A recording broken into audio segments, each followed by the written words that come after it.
Canteen ప్రారంభించి ఈ రోజుకి 432 రోజులు. 432 రోజుల నుంచి కూడా నిర్విరామంగా ఈ కార్యక్రమం ఇక్కడ జరుగుతుంది.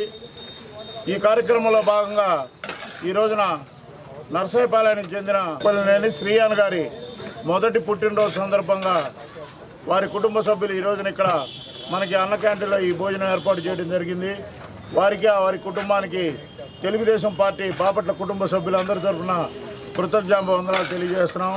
అట్లాగే బాపట్ల నియోజకవర్గ ఇన్ఛార్జి శ్రీ వేగేసిన నరేంద్రవరం గారి తరఫున కూడా వారి కుటుంబ సభ్యులందరూ కూడా కృతజ్ఞతావందనాలు తెలియజేస్తూ, ఇంకా ఎవరైనా ఇట్లాంటి పుట్టినరోజులు కానీ పెళ్లి రోజు కానీ ఏదైనా శుభ కార్యక్రమం కానీ ఇక్కడ కనుక జరపాలనుకుంటే వచ్చి ఇక్కడ కమిటీ వారిని కనుక కనుక్కున్నట్టయితే వారికి ఆ రోజున ఇక్కడ ఏర్పాటు చేయడం జరుగుతుందని తెలియజేస్తున్నాం.